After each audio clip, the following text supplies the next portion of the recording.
Дональд Трамп заявил, что достиг соглашения о полном разоружении Хамас в секторе Газа. В Хамас ответили: согласны, если Израиль прекратит огонь. Нетаньяху пока хранит молчание. Тихая ночь в Тегеране и громкое заявление.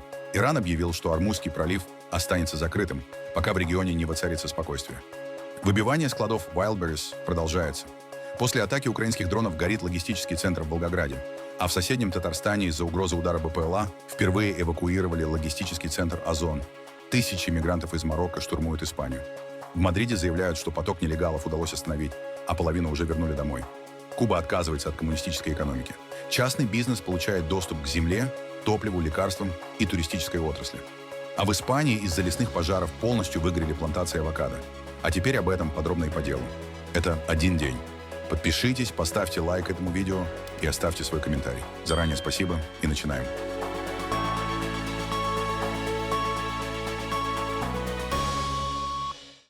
Президент США Дональд Трамп заявил, что созданный по его инициативе Совет мира достиг соглашения о полном разоружении Хамас и других вооруженных группировок в секторе Газа.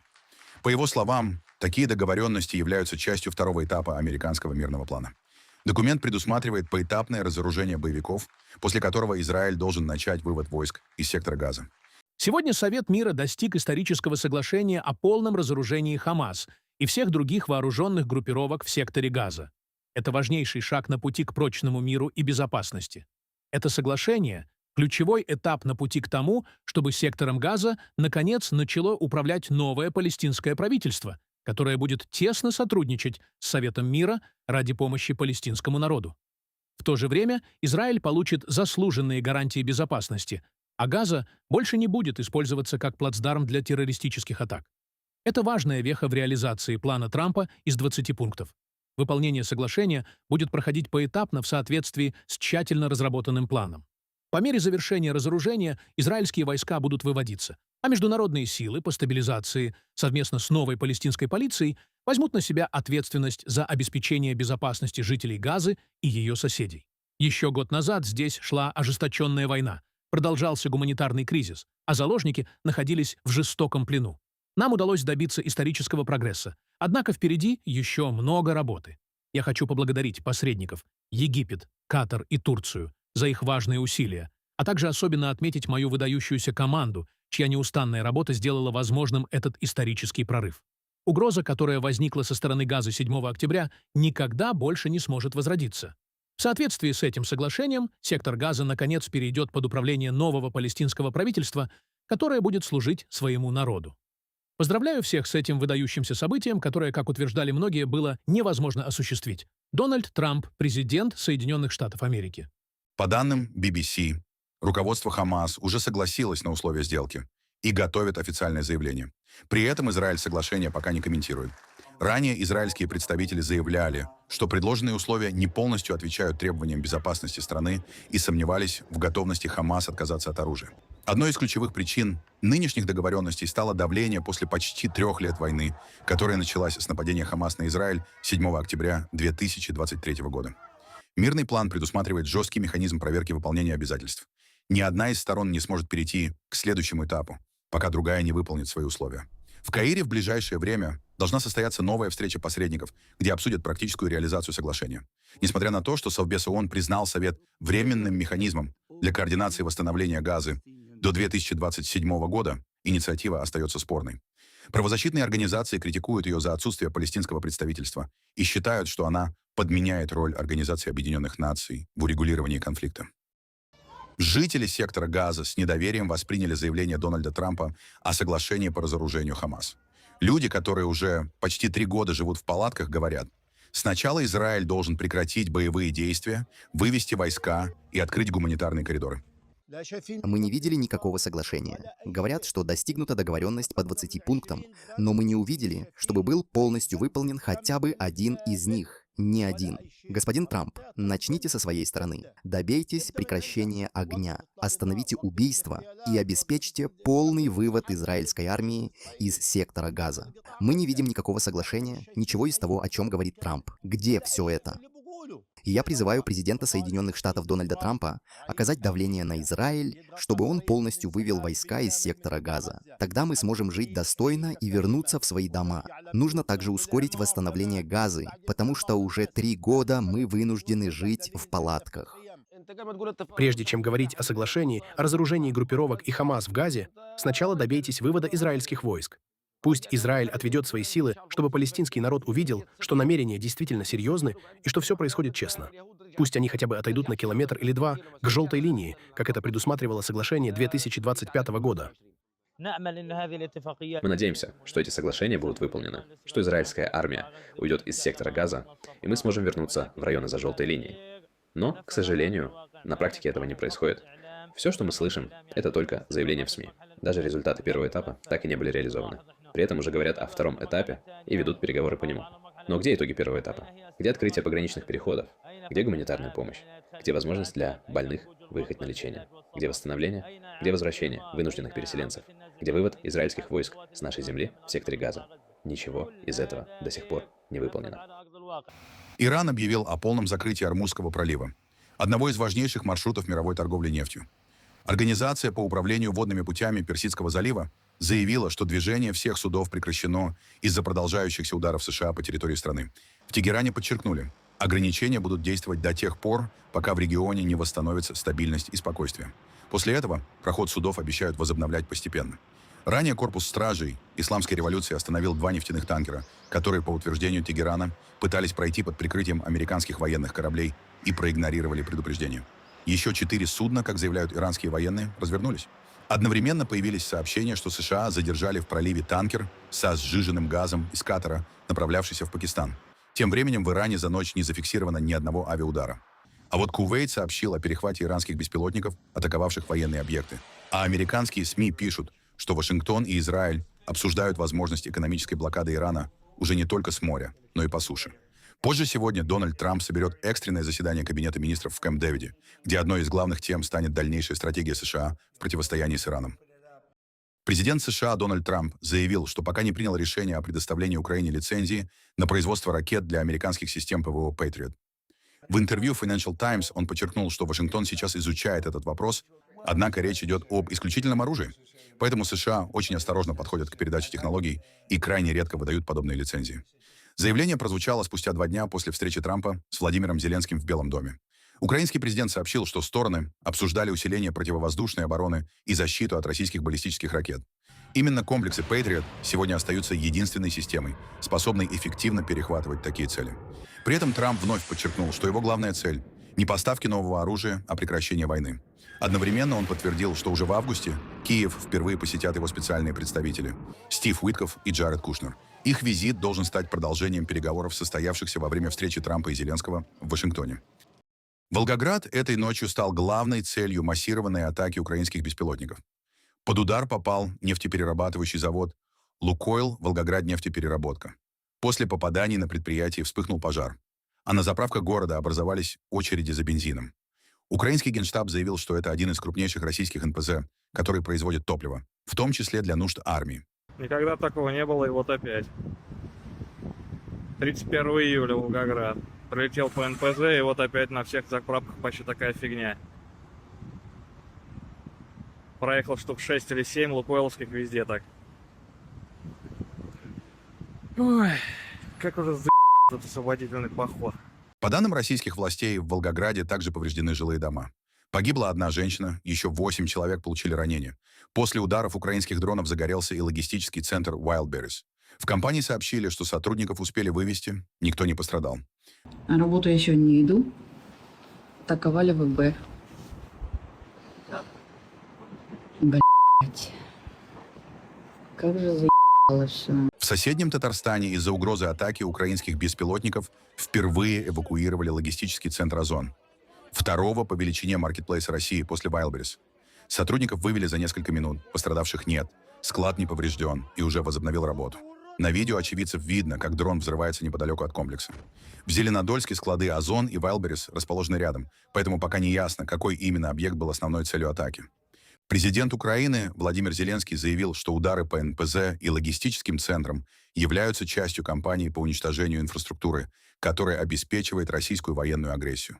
А в самой России тем временем все чаще штрафуют жителей, которые снимают последствия украинских ударов и публикуют видео в соцсетях. В ряде регионов такие записи уже запрещены, а нарушителей не только привлекают к административной ответственности, но и заставляют публично извиняться на камеру. По данным российских СМИ, ограничения на публикацию кадров атак и работы ПВО уже действуют как минимум в 64 регионах страны. Испания и Марокко договорились вернуть всех мигрантов, которые за последние дни нелегально проникли в испанский анклав Сеута. Решение приняли после крупнейшего за последние годы прорыва границы. Тысячи человек пытались попасть в Европу вплавь, обходя волнорез Тарахаль, или прорывались через пограничные ворота. Несмотря на то, что власти Марокко на границе применяли водометы и пытались оттеснить людей. По оценкам испанских властей, только за сутки в Сеуту проникли около 49 тысяч человек. Во время массовых попыток пересечения границы погибли не менее 19 мигрантов. Еще несколько десятков человек утонули за последние месяцы. В анклав были срочно переброшены подразделения армии и полиции, а премьер-министр Педро Санчес лично прибыл в Сеуту, чтобы оценить ситуацию. Власти Испании считают, что всплеск нелегальной миграции спровоцировали сети контрабандистов. Они воспользовались недавним решением Верховного суда страны, который запретил автоматически возвращать в Марокко мигрантов, задержанных в море на пути к Сеуте и Мелилье. По данным МВД, преступные группы распространили ложную информацию, будто попасть в Испанию стало значительно проще, и начали активно призывать людей к массовому переходу границы. Некоторые мигранты признаются, что и сами не знают, почему решились на такую авантюру. Честно говоря, я и сам не знаю, зачем приехал. Сейчас я возвращаюсь обратно. Вот и все. Я ничего не ел со вчерашнего обеда. Хотя немного денег с собой взял, только на такси и прочие мелочи. Больше мне нечего сказать. Я еще даже не спал. Здесь совсем нехорошо, и ничего хорошего в этом нет. Более того, здесь погибают люди. Прошу вас, если вы еще не приехали, не приезжайте. Не делайте этого. Не заставляйте своих родителей переживать. Сеута и Мелилья — единственные сухопутные границы Евросоюза с Африкой и уже много лет остаются одним из главных маршрутов нелегальной миграции.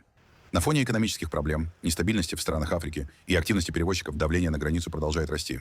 Теперь Мадрид и Рабат намерены усилить совместный контроль, ускорить депортации и активизировать борьбу с преступными сетями, занимающимися переправкой мигрантов.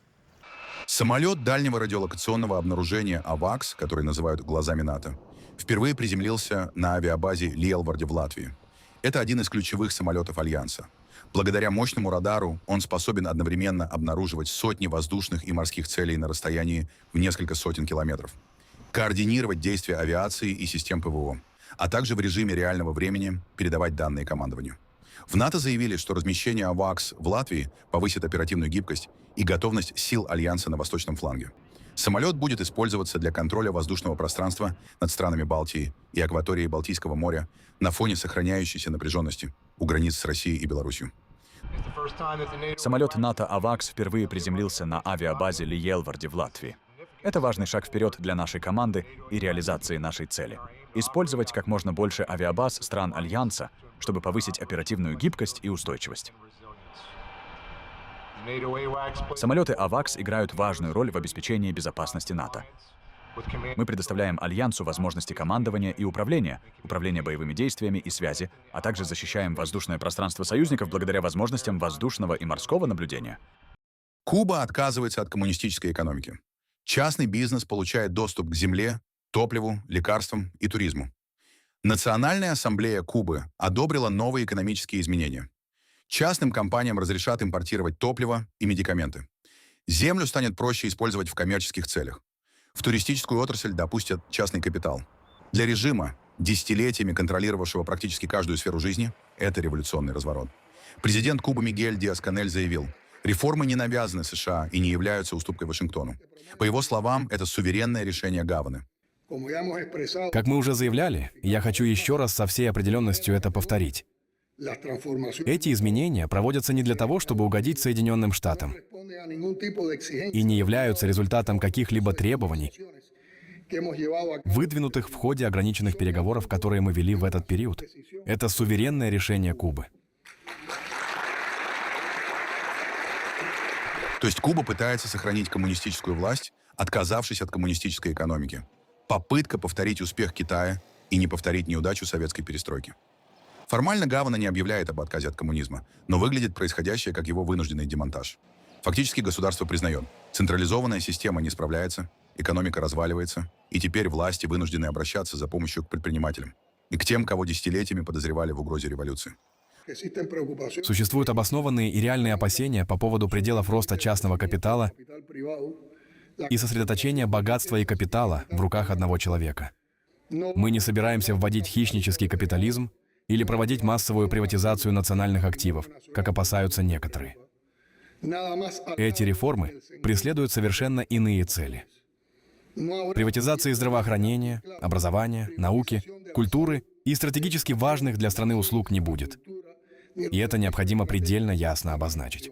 Президент Кубы попытался успокоить консервативную часть кубинских коммунистов. Массовой приватизации не будет. Кроме того, Диас-Канель обвинил США в подготовке военной агрессии. Революция находится под военной угрозой со стороны фашистского режима Соединенных Штатов. Перед лицом такого возможного сценария мы не будем сидеть сложа руки. Мы не хотим войны с Соединенными Штатами. Мы мирный народ. Правительству США прекрасно известно о готовности Кубы урегулировать двусторонние разногласия путем диалога и двигаться к взаимоприемлемому решению, основанному на уважении наших суверенных прав. Чили и Венесуэла начинают восстанавливать отношения после 1,5 лет дипломатического разрыва. Сантьяго объявил о возобновлении консульских связей с Каракасом. Президент Чили Хосе Антонио Каст назвал это началом нового этапа в отношениях двух стран. По его словам, теперь стороны смогут совместно заниматься вопросами безопасности, миграции и экономического сотрудничества. Я хотел бы отметить готовность правительства Венесуэлы к сотрудничеству и поприветствовать исполняющую обязанности президента Дельси Родригес за ее стремление продвигать эту совместную дорожную карту. С сегодняшнего дня Чили и Венесуэла начинают новый этап отношений, который позволит нам вместе решать масштабные задачи, стоящие перед нашими странами как частью одного континента. Это вопросы безопасности, миграции и экономического развития.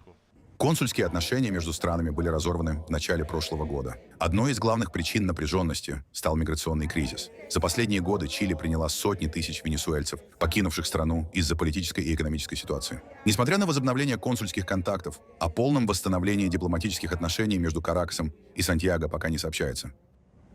В нескольких городах на юго-востоке Непала продолжает действовать бессрочный комендантский час после межрелигиозных столкновений, жертвами которых стали по меньшей мере 3 человека.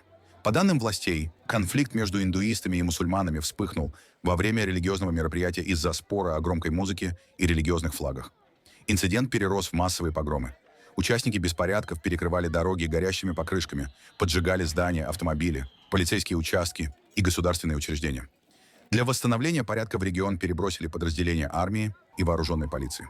Силовики продолжают патрулировать улицы, а власти призывают жителей не покидать дома до особого распоряжения. В результате беспорядков пострадали не менее 25 человек. 2 мужчин погибли в округе Сунсари, еще один в соседнем округе Сираха, где отдельные столкновения продолжались до четверга. В пятницу новых случаев насилия не зафиксировано, однако ограничения сохраняются, чтобы не допустить новой эскалации.